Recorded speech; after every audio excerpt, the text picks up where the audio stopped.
Debbie, you are the leader of Cild Action Lanka. Tell us a little bit about it. When did you start? Cild Action Lanka started in 2006, September 23rd. So we're going on our 13th year now. And we started in a place called Kandy. And from there onwards, we've gone into 8 different districts now, working with 1,800 children. 1,800 children. These children are coming from the streets? So depending on where the centers are, our headquarters is in a city called Kandy, and Kandy is street kids. When we say street, they are the kids who live on the streets, or if not, their parents work on the streets, so they spend a lot of their time on the streets.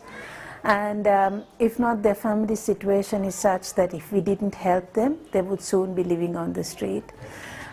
So those are the kind of kids we work with in Kandy, but I'm today here at our Nuwara Center. In Nuwara we work with, I would say they are very underprivileged kids, but their parents live on different vegetable plots or in estates, providing daily labor. And so if they work for the day, then they earn some money, and if they don't work due to weather conditions, especially in a place like Nuwara, the weather turns quite extreme, so sometimes it might be raining for days, which means then they won't have any work. So that's the kind of kids we work with here. In the north and east, we work with war-affected kids, and then in close to Colombo on the western province, we work with suburban kids who not exactly street, but they're slum kids, I'd say. They live in very, very poor conditions. And then down south, we work back again with the rural, but kids who are in poverty because their parents are either into drugs, into prostitution, have no way of looking after the kids, or don't really look after the kids. So I think it's a variety of kids that we work with. But the common thing that they all have is they are in desperate need, and not just in terms of finance, but they're also in terms of love, in terms of care, in terms of having somebody to be there for them. You mentioned the kids of this area, their parents have a job, they're going to work. But you also said if there's bad weather, they cannot go to work because they work outside. In our countries, where we are from, like Australia or Europe, even when the weather is bad, we get our payment anyway. But this is not the case here, or? No, it's not. You get paid only if you go to work. If you go to work. So a place like Nuwara, I mean, at this time, say December, January, February, it rains quite a lot. And during that time, then they'd hardly be able to work outside. Even the other times, I mean, especially this area, the weather is quite extreme. So it can be, there might be, come April, it gets really hot. And then there's drought. So then there's no water to do any kind of gardening or anything like that. So then they won't have work either. When it comes to rainy times, it rains so much that then they can't work either. And when they don't work, they don't get paid. How do people manage their lives? That's where the problem lies. So because of that, they end up getting themselves into a lot of debt.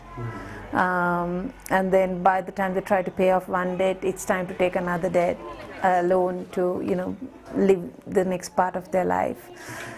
So that is why we would like to, provide proper formal education for the children, with the hope that then they can get themselves better jobs, be more skilled, more trained, have higher demand for their labor instead of just offering whatever comes by their way. So that's the plan with these centers. Yeah. In your first answer, you mentioned the street kids in Kandy. We have no idea how it is to live on the streets, especially as a kid. Do you have an idea? So it's interesting because when I started out, street people were not something I noticed on the road. They were there and they didn't have a face, nor did they have a name to me. They were I just passed them and went by. But now that we've been working with them, it's interesting because now I know all of them by name. They know me by name. I have seen their lives. I know their stories. I know what's going on in their world. It's a completely different situation. But I think the best way to explain it would be if, for example, somebody asked us to go and live on the street, we'd have no idea how to do that. It's the same for them. You ask them to go and live in a house, they've got no clue as to how to live in a house. They live on the streets, and especially Kandy is a very touristic place, so lots of the tourists end up giving them some money, and for that reason they like to keep their children with them, so people feel sorry, give them some money. The money sadly doesn't go to the children. It goes to feed their habits of alcohol or drugs or anything like that. And so, the kids are back again left to their own devices to do anything that they can or they would. So children at a very young age, they start going and trying to trade things in town, trying to sell things. At the same time, they get caught to drug traffickers who might use children to go and sell their products, or even for prostitution or anything like that. But these are kids who would be seated on the streets or, in car parks, in garden parks. They are around making mischief, creating all the trouble in town. Very, very cheeky bunch. And we actually had the governor of Kandy at that point say that the level of crime had gone down in the city because the children were not around in town to create mischief. They're actually at our centers now. So these are the kids. If you came into Kandy and say, for example, Cild Action Lanka center was closed on that day, they'll be walking around the streets. They'll be all over. They'll be trying to, come and ask you for money, or they want your things, or, they'll be following you around. And people feel sorry and would give them something.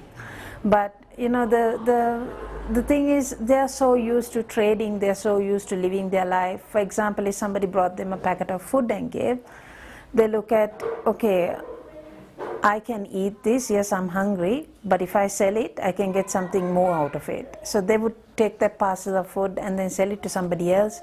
Then they'd use that money, maybe take it back home to their parents who needed the money, or, dad might be drinking out of that money. If the child didn't take money home, then they would get beaten by the parents. There's a lot of issues surrounding it. But I think for us, how we see it is that the famous saying, you give a fish and you feed them for a day. You teach them to fish, you feed them for a life. And for us, I think we feel like that's what we want to do. We want to teach them to be empowered, to live their life. So educate them. And when you say educate, not just to read and write, not just mathematics and English, but basically how to live their life, whether it is life skills, whether it is computer studies, whether it is vocational training, whether it's how to make decisions, how to do business planning, how to basically survive in the world one day without a center. That's where we are getting our kids towards. Can you give us an example? Let's say you take a child off the streets in Kandy. What would be the next step for that child? So I think we've been very privileged, and something I always tell our staff in Kandy is we've had the honor of being on the front row of their lives to see their lives change. And over the last 13 years, we've seen quite a number of lives actually. They've been through the whole cycle of Cild Action Lanka and their life has been changed.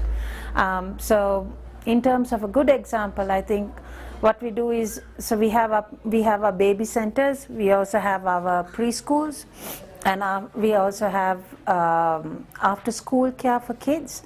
And so when they've come through the whole system of, they've passed the preschool, then they've gone into main school. When they go to main school, most kids don't get taught because the school teachers feel like, we shouldn't mess with their karma. So, they're meant to be suffering like this, so we don't need to help them. So then they don't get taught, so we have to teach them at our centers. But once they pass the exams, then what we do is we look to see what this child would really want to do. And I always tell the bigger kids, I said, look, I understand you were not given an opportunity at birth, but here's your second chance in life. So dream big, whatever it is you want to do. I believe God's favor is on these kids. To date, we've been able to make their dreams come true. Some of them want to go into higher education. If they want to go into higher education, we've been able to find sponsors, put them through higher education. Some of them end up going in for working somewhere, and so we've got kids working both locally and overseas. Some of them, they want to start their own business. So we've got kids in and around Kandy and a few other cities doing their own businesses now. We've been able to link them up with mentors, so there'll be somebody who's able to guide them and advise them along the way. Some of them, they want to go into more creativity, arts, more into those fields. And in Sri Lanka, it's not a field that's really accepted as a profession. People kind of think, oh, you know, if you go into arts, it's basically for those who, you know, are not very smart. But I like encouraging kids to go into the performance part of things as well. So we've got kids who've gone into performance, who've gone into theater, who've gone into music.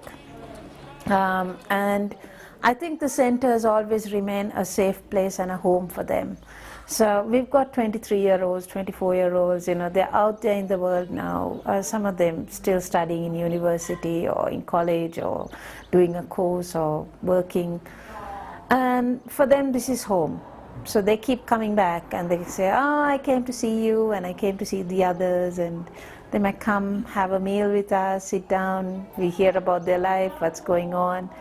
And most of them actually keep in touch with us, so it's really nice. Yeah.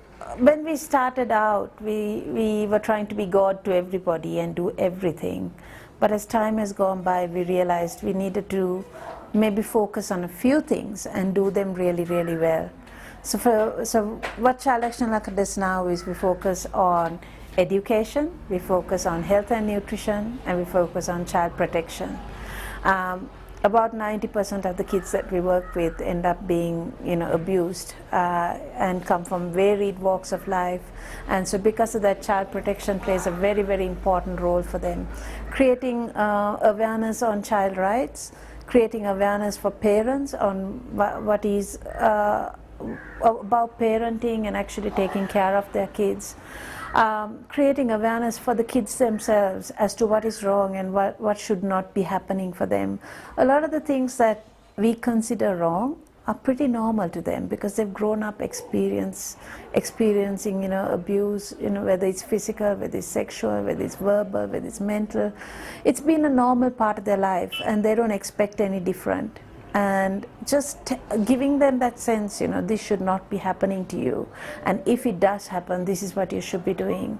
Or even standing up on behalf of them, sometimes going into courts, going to the police station, because if they went on their own, went with their parents, they wouldn't be taken notice of. But when they know there is an organization backing them up, it becomes a little more serious and a little more accepted. So this is something we do, standing on behalf of these people. And I like to say that we create a face and a name for a faceless, nameless community that people generally don't have a second thought about. The other thing that we do is health and nutrition, but I would say, you know, the feeding programs are great, but I think the health part is something that we really struggle with. Healthcare is something that is freely offered in the country, but the problem being that because this community is way down there in the social class system, very often what happens is when they go to the doctors, they don't get treated, or a doctor can't be bothered to look at them.